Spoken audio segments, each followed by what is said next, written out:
Well, I didn't really know what to do with this request, so I know you're Snooker Loopy nuts, so here we go. I might as well, rather than just talking, I might as well try and sing it. So, Snooker Loopy nuts are we, me and him and them and me. We'll show you what we can do with a load of balls and a snooker cue. Pot the red then screw back for the yellow, green, brown, blue, pink and black. Snooker Loopy nuts are we. We're all snooker, a loopy, bum bum bum bum. Hello and welcome to the Snooker Loopy podcast. My name is Tom Mayhew. I'm a comedian, and I'm here with my very, very good friend, Joe. Are you ready? Yes. Okay, he's ready. Celted. It's Joe Hannard. Oh, I love it. Hello. How are you doing, mate? You good? Yes, I'm good. I've been very much enjoying the World Championship. Sad it's nearly over, but I'm sure we've got a lot of snooker between now and Bank Holiday Monday as we record this. So, yes, excited. As we said in the last episode, Joe, you have been on your travels, haven't you? I have indeed. Got the short 40-minute train to Sheffield and spent all of Saturday in Sheffield, and it was incredible. It is one word for it. It was one of the best experiences of my life so far. Was to go there and really soak in the atmosphere. It was just so different to when I was a child, because I was able to do what I want. And yeah, not feel that bad. We got there early on the Saturday. Got there for about 8:30, and there's a Starbucks on the corner of the Crucible, so we had our breakfast there. Didn't see any famous faces in Starbucks. I was a bit disappointed I didn't see Yan Bingtao in there or something, you know. I'm quite sure he's not going to be hanging around Sheffield right now. Well, Xiao Zintong is. Is he really? He's still in Sheffield, yeah. He's still playing at the academy he was at, yeah, just on his own. I've read he's the only one that's stayed in the country. Whether that means anything for their respective punishment. Well, if you stay in Sheffield, you get a shorter punishment. That's what I heard. So That's true. that's where Stephen Lee messed up. Whereas John Higgins was literally in Sheffield when all of the stuff about him came out. So You're making it sound like it's a plausible thing if you stay in Sheffield. well, yeah. So I've spoke so much about Starbucks. I've not got time to talk about the rest of the day now. So okay, yeah. well that's Joe's Crucible recap done. He went to Starbucks and didn't see Bing Tao. Let's Yes, but a Bing I did see was Stuart Oh. Bingham. Yes, yeah. So 10 o'clock was our session. Obviously, we had the Mark Allen Stuart Bingham match, or frame, I should say. Yeah, is it technically a match? If it's, I guess it is. But I mean, Tom, I think you are the winner of Where's Joe, because literally within a couple of minutes of Mark Allen breaking off in that frame, you sent me a message with hashtag Where's Joe. So I'm not gonna lie, Joe. I had to watch the match twice because the first time I was watching it, I was just looking for you. I wasn't paying attention to the snooker. I wasn't paying attention to anything that was happening. I was just going. So you had to start it at 0-0 again. Is that what you're saying? No, not. Yeah, I thought, oh, maybe Bingham will win this time. Maybe he's going to turn it around. But no, I had to watch the whole frame again because I wasn't paying attention. I was just trying to find where you were, and I got a lovely screenshot of you just behind Bingham. Yeah, I know. Well, what a picture that was. Hey, a championship-defining picture. That. Take us through the whole experience then, because you turned up, and Yeah. how long were you waiting around after the Starbucks? Well, we went and had a look in the Winter Gardens. It was very quiet in the Winter Gardens at that point. So we sort of looked at the set, and then probably about 9:15 to 9:30, we started making our way into the Crucible, which interestingly, they were patting people down, which I asked Toby, who had been earlier in the week, who said he wasn't patted down, and he went before the protester. So that is something that they've obviously put in since. So we got in. Yeah, I mean, we were premium ticket holders, so we got, because we were in the first 4 rows or something, we got complimentary program and commentary headset. Oh, So very nice. There you go. Which the headsets were £12 this time. The last time I went, they were £5, so that's inflation for you. Yeah, that's crazy. And the programs were £7, which I'm fairly sure they were like £10 the last time, so they've gone down in value. But Are they smaller? there it is, Tom. The WST 2022-23 season. I'm glad it's branded in case there was people that are trying to sell like a knockoff earpiece. Well, you can get them for the cricket as well, so I suppose I don't know if that would work. I love the idea if you take in that earpiece to the cricket and you put it in and it's got John Virgo commentating on the cricket. Where's the cricket ball going? Where's the spin ball going? So yeah, we picked those up. Mm-hmm. So you just picked them up, which was good. I mean, we got 2 programs before Rob Walker introduced everybody. He does this bit where he warms everybody up and he's like, switch your phones off, this, that and the other. And he did a really nice gesture, actually. I don't know if you've seen anything about he's lost a few of his friends this year, and one of them was called Steve. So he asked anybody in the crowd, were they called Steve or Steve, and somebody put their hand up and he went, right, there's a voucher for you to go and get a pint at the bar. I'm buying everybody called Steve a pint. Oh, how lovely throughout is the that? championship, because I can't buy Steve a pint anymore, is what he said. Oh, so, bless him. That's so that beautiful. was like, wow, Rob Walker. I mean, is he buying Steve Davis a pint every day? Well, that could be some sort of elaborate money laundering scheme, couldn't it? But I hope not. Let's hope not. But yes, so he warms everybody up, and then he's like, right, we're about to go live on the BBC, and we're literally watching BBC Two on the screens inside the Crucible, so that was weird. So we see Seema Jaswell and whatever on there, and you can hear it through your earpiece. And then Rob introduces players and this, that, and the other. There's also another screen, where the referees, like the markers, sit. So, like, there's always like a second assistant referee, if you like, of snooker. There's also a TV near them which projects the overlay of the foul and a miss thing. When they're like putting the ball back in position, and they overlay they put that, which I've never realised that they show that for the referee before. So it sort of defeats the object of Jan Verhaas going, no, you need to go left a bit, left a bit, left a bit, right a bit. Because they can literally see it on a 75-inch TV screen. But with all due respect, is him saying left a bit, right a bit for the referees like a Leo Scallion, whose eyesight is maybe not as good as it used to be? Yes, possibly, yeah. But, so, I mean, the actual in-Crucible experience was very good.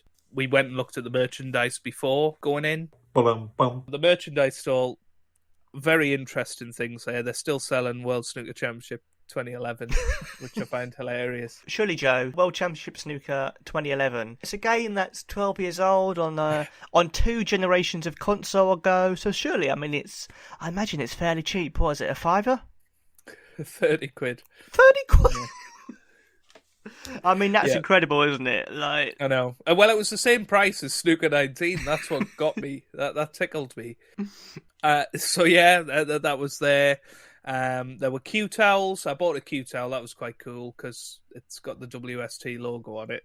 And genuinely, one of the weirdest things I found there was what was called a chalk holder, and it seemed to be this like string. It looked like a red ball.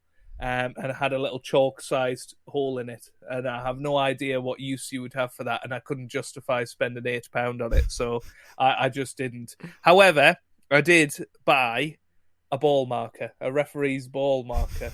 I thought that was a hilarious acquisition. So how much was that? That one, I think that was £6. So. Yeah, I now have a £6 ball marker for all of the refereeing that I'm going to do. Yeah. If you fancy going out one day and pretending to be Jan Verhaas. If you're not quiet, somebody will take you out.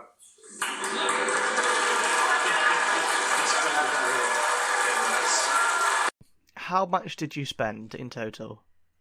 There? Yeah. £16.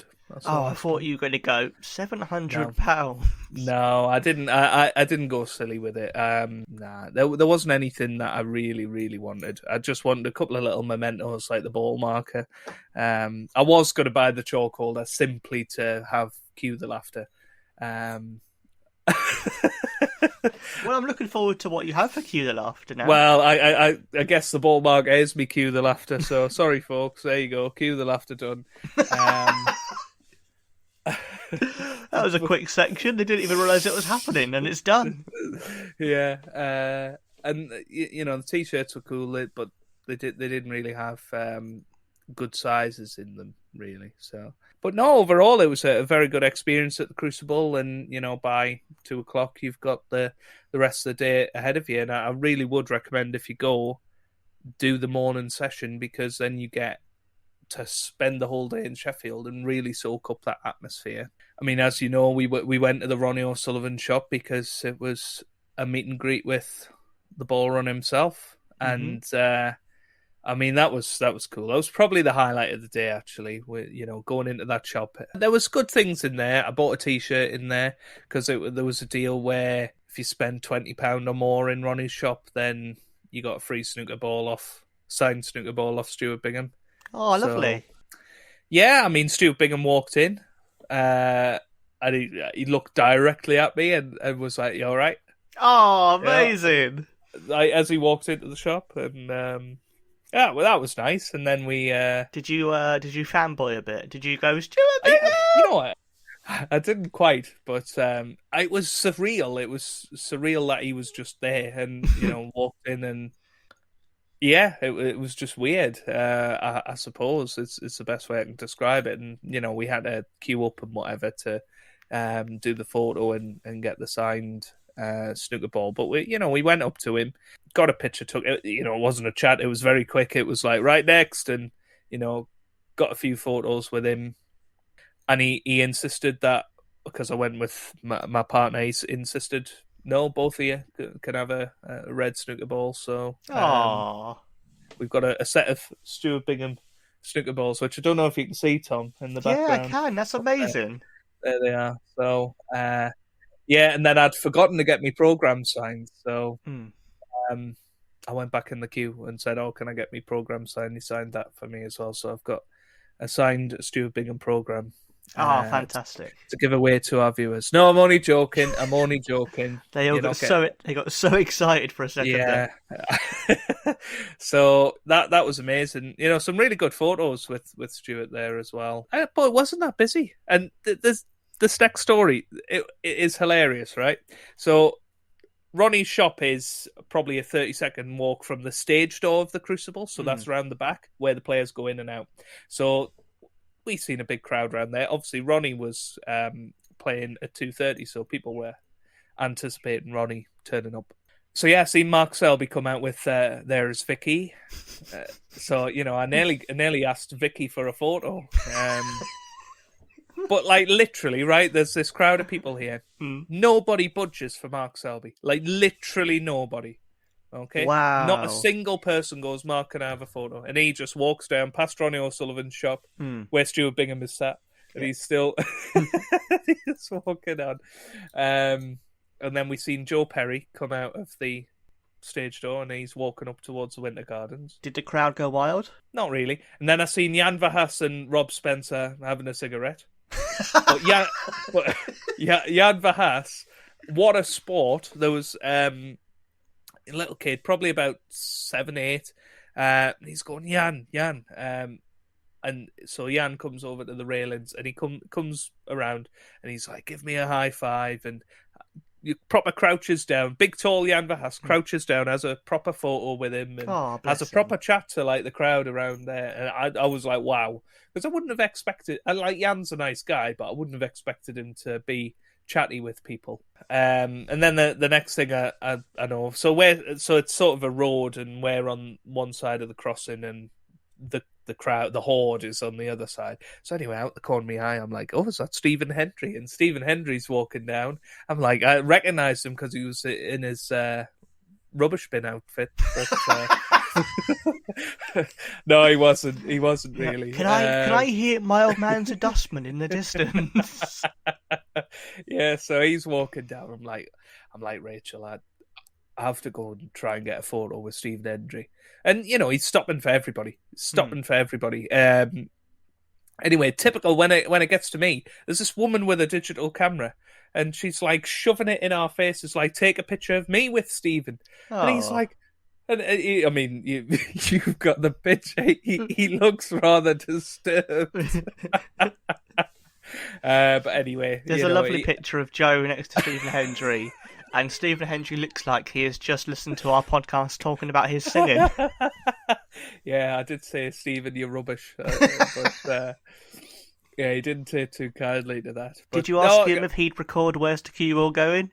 Well, he was too quick. He ran off after that. He had, but still got me picture with Stephen Hendry. He's looking as miserable as ever, but in a way that makes it better, I think. Yeah, it's hilarious. But all of this is happening while Stuart Bingham is literally sat 30 seconds away, where people could go and meet Stuart Bingham. They might not get a signed ball, but they could at least go and see him. Yet they're all crowded round waiting for Ronnie. So anyway, all of that happens. Well, there is a weird kind of subset of snooker fans who literally only care about Ronnie. True. And presumably there were fans 30 years ago who only cared about Hendry and only cared about Davis. There are these, like the kind of football fans who'd watch Match of the Day, they'd watch Man United, then turn it off. And I feel like they only really care about their one chosen player. And when you're proper snooker nerds like we are, we find it a bit weird because we're like, mate, why would you not be? It's bloody Stuart Bingham. He's a former world champion over there. He's won the Masters. And frankly, he's probably much funnier than Ronnie O'Sullivan most days. Yeah. So anyway, Ronnie does eventually turn up in a big black Mercedes, gets dropped off, gets ushered in. It was like, blink and you'll miss it. 5 seconds, out of his car, into the stage door. Did give a little wave to the crowd, so I did set eyes on Ronnie. That's why they call him the Rocket. 5 seconds, boom, he's gone. Yeah, well, yes. I've heard that as well, Tom. I don't know what stories you've heard. But, he went away, and then we thought, right, okay. I was feeling pretty rough at this point, actually. I felt quite unwell after the Crucible. I don't know why. So I was like, no, let's go and get some lunch. So anyway, we're walking down the street, and bloody Neil Robertson walks past, like literally just walks, and I'm like, oh my God, it's Neil Robertson, like his bleach blonde hair, and he's just walking in the streets, and he's off to his session. And then we turn the corner back towards the Winter Gardens, and Hossein Vafai walks past. Amazing. Just honestly, that like 10-minute period, I saw nearly double figures worth of snooker personalities, and that's bonkers. And it's like what I imagine Hollywood must be like. That you just see these random, like it was like snooker Hollywood. I think that's how I described it, because Neil Robertson is just walking down a street. That's incredible, absolutely incredible. So, like, absolutely, if you go into the Crucible, stick around. Don't just go and watch the match. Go and wait by the stage door and just see who you see. And some people will be happy to stand and talk to you and have pictures with you, and some people will be focused. And quite a few of the crowd, when Ronnie went in, they were like, "Is that it?" And he was about to come on in 15 minutes, so I'm like, I respect it in a way. If you don't want to interact with the crowd, that's your choice, your personal choice. So, well, also, to be completely honest, if Ronnie did turn up and take time to have a photo of everyone waiting, he'd be late for the match. He'd get Dr. Frame. He'd be Dr. Frame for not turning up on time. So he literally knows I don't have time to talk to everyone, so he won't talk to anyone, which I think is kind of fair. Yeah, absolutely. So that was a crazy 10-minute period. I'll just quickly talk about the afternoon where we hung around the Winter Gardens a lot. So there's a lot of footage of us in the background of the Winter Garden shot. I played on the Q Zone table twice, so got content for the YouTube channel coming up. So Did you play well? it started so well, and then it just panicked. But because the first one was a speed challenge, so once I ran out of position, I was like, "Oh crap!" And then second time, to use Jimmy's phrase, I just couldn't deal with the conditions really. But you'll see the white. So I pop the yellow, and the white sort of stops, and then it starts like moving back and forward on the table as if somebody's like got a magnet under the table. It's just really bizarre. And I like sort of quipped. I was like, "Oh, look at the spin on that." I don't think the WST guy was very impressed, but I think that's Dominic Dale that's underneath the table with a magnet. yeah. So. The Winter Gardens experience was great. There was also a Harry Hill lookalike there, which was weird. Rachel was like, "Joe, Harry Hill's there," and I'm like, "There's no way that's Harry Hill. He looks too young to be Harry Hill." But has Harry Hill had Botox? I will send you this. But it was just weird. He was standing in the queue ready to play on the table and then had a frame on the table and then just left. I will send you the picture of Harry Hill playing snooker and you can judge for yourself whether that's Harry Hill. Since you're, in the comedy scene, you might... I've met Harry Hill once. So... Oh, well, this is the deciding factor. Wow. Whoa, no, that might be Harry Hill, mate. You reckon? Well, he's dressed as Harry Hill. Yes, he's dressed as Harry Hill. That was the only thing. But then I was like, why the hell was he dressed as Harry Hill and then not doing anything? All he did was queue up and play a frame of snooker, then leave. He didn't like get interviewed or speak to anybody. And why would he be wearing his like comedy outfit if he was just out at the Winter Gardens? I don't know. It seemed a bit odd to me. But... I mean, I like the idea of him turning up, playing a frame, and then just buggering off. Yeah, so there you go, conundrum for you, countdown conundrum. Yeah, I mean, overall, Tom, it was very good, and I think even if you can't get tickets for it, I think make the trip to go and experience the atmosphere around it. They've got a big screen and beer garden sort of out the front of the Crucible. We sat there and watched the end of the Ronnie O'Sullivan match, and that was amazing. With in the commentary, you can hear that, and funnily enough, your commentary radios work just outside the Crucible as well. So even if you're not on the table you can listen to it. My dream is one day, Joe, this podcast's big enough that they invite us to the Crucible and we can chat. Well, we'll see. We need to stop insulting players and giving them all the sausage nickname and talk about Steve Davis and Chris Henry's balls. And we might actually get there. I mean, you say this, Joe. It's already too late, I feel. Yeah. No, well, surely they see the funny side. Bum. Right, anyway, the championships. Obviously, we're at the quarterfinal stage now. But yeah, who do you feel is likely to make the semis? Because it's very unpredictable. Genuinely, I was thinking that maybe this was as far as Si Xiaowei was going to get, but he started very well against Maguire. Not Maguire. McGill. He started very well against McGill. I'll edit that so I look slick. Even though I'm laughing in the background. Yeah.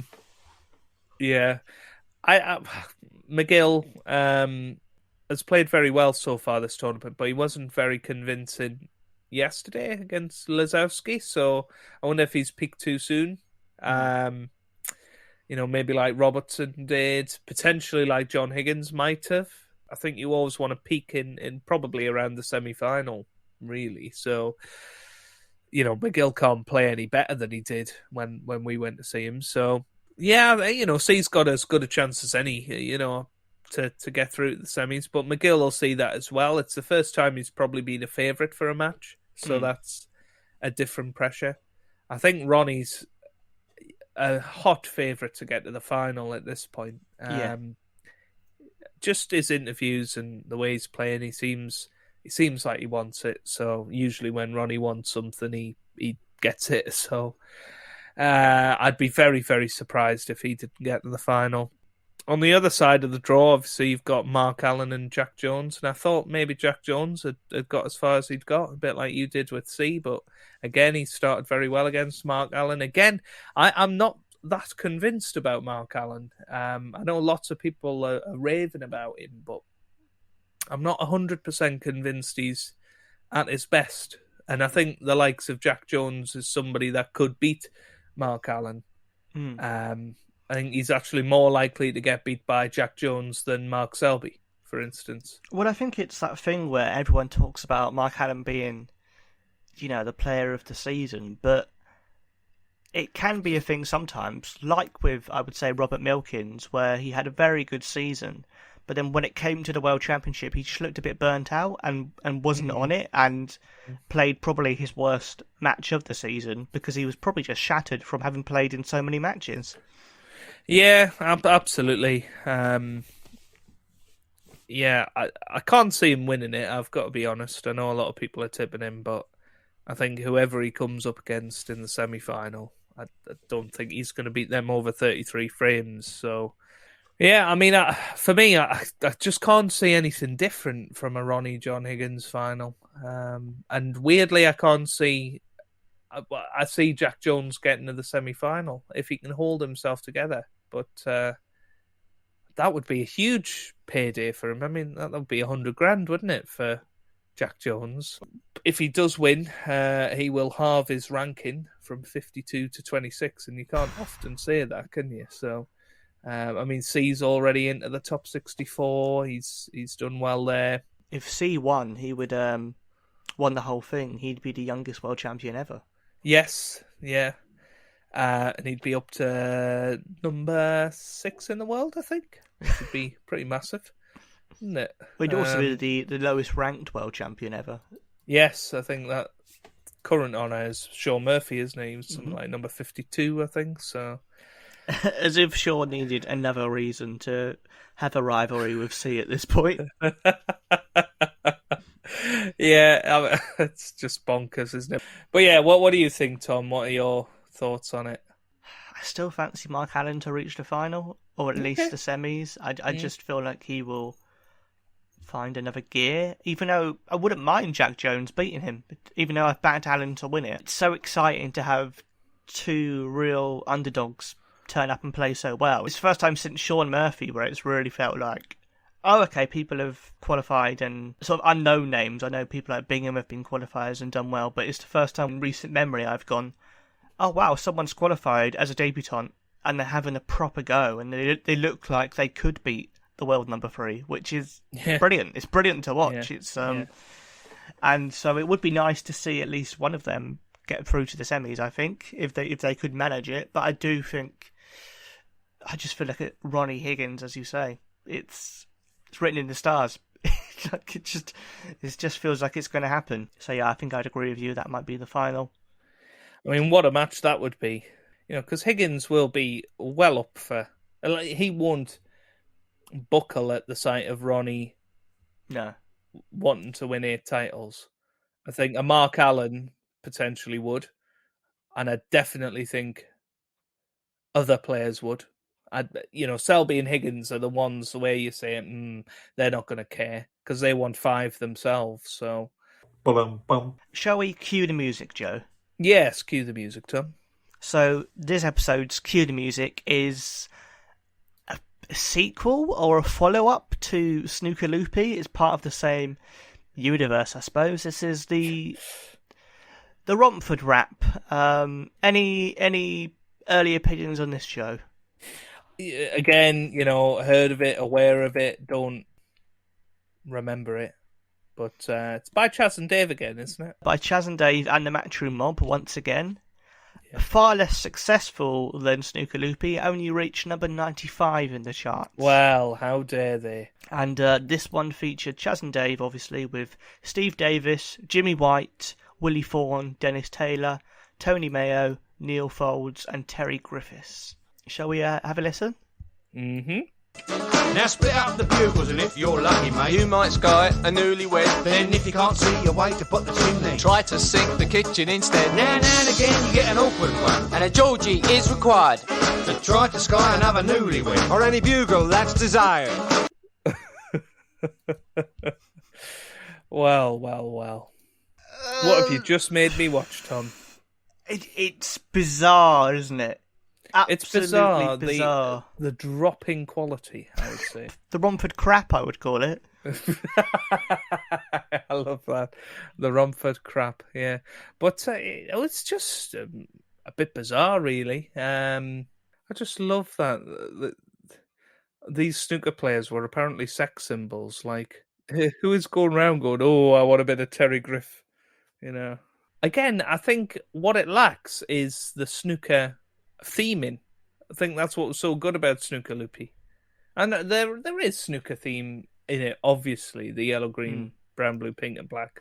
But it just doesn't feel like there's no imagery in it. Yeah, the players have less of their personality in it in terms of their little spoken word bits. They say about one line each, and it's less. Yeah, it's not funny like in Snooker Loopy. It's just them going, "Oh yeah, you got to pot the ball" or whatever. That's all it is. The music video, as you say, is strangely sexual. Like, you have women with their bums bumping against the giant snooker table. We do see their faces when that happens, so there's nothing to prove that that's not Dennis Taylor. Okay, we have Dennis Taylor bumping his bum against a snooker table. Thank you. There's one bit where a woman drags Willie Fawn into a pocket, presumably to create little willies of her own. Well, I didn't know where you were going with that, Tom. I'll be honest, mate, neither did I that time, neither did I. Like, the music video must be much higher budget to have that giant snooker table, but it's just less fun. It's got less of the charm of Snooker Loopy. Yeah. Feels like the first song was such a success, they were like, how can we recapture this? But they have just utterly failed. Yeah, I can't add any more, really. I have to say, it's still better than The Wanderer, I think. Ooh. I think. Is that just because you liked seeing Dennis's bum in the music video? Oh, you've got me there. Yeah, but I mean, what I found hilarious was which players were dressed as which colour. And I think we were talking, and I said, you'd be gutted if you were the one that was the brown. Like, who likes the brown? And what a horrible waistcoat. Looked like an old leather sofa that he was walking around in. Tony Mayo, I think it was, wasn't it? So maybe he wanted to be the brown ball, who knows? But he's still worth more than the yellow and the green, so... Yeah, which was Dennis and... I don't know who the yellow was. Why is Dennis the green? I guess Irish? Yeah. Yeah, probably. Well, why is Willie Thorne the pink, you know? Well, I don't want to go into that, Joe. Oh, dear. That's for the Snooker Late Night Extra show. Yes, we haven't mentioned that yet, have we? So, there you go. There's see, we you know, this is the most unscripted thing that you can probably find on the sound waves, but we always manage to get that one in there. We do. Whether people want it or not, we always. Well, nobody's ever mentioned it, so. But I mean, there's a reason this song hasn't stood the test of time. I think it's average. I would go out and say I'd probably put it on par with The Wanderer. I'd give it a 4 out of 10 for me. I'm going to give it 5, just because it's got Dennis and Steve. I don't think... I obviously had Alex and Jimmy in the old one, but in The Wanderer, sorry, but yeah, 5 for me. It's got good character. I can tell they're enjoying it, which is nice, but well, I'm sure they did enjoy it. Well, highlight of Dennis's career, probably. Well, yeah.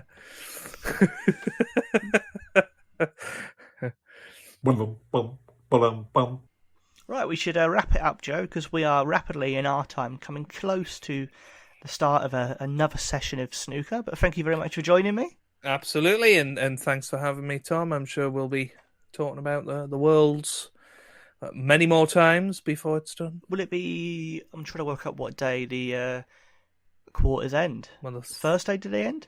Tomorrow. Ends tomorrow, so we might be back on Thursday. Then the final's suddenly here. God, it goes quick, doesn't it? It's like a whirlwind world championship every single year. Except the whirlwind's never there. Well, he does punditry on Eurosport.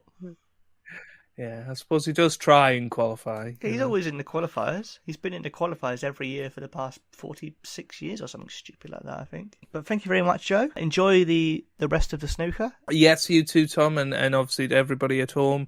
Enjoy it. Do let us know in the comments. We do like reading them. Do try and come up with some original content for us. And do tell us whether you want to hear more about Snooker Extra, because nobody ever mentions it.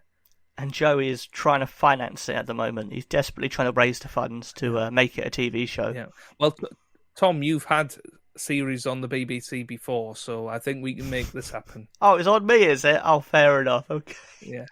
Well, who else is it going to be? Howie, come on.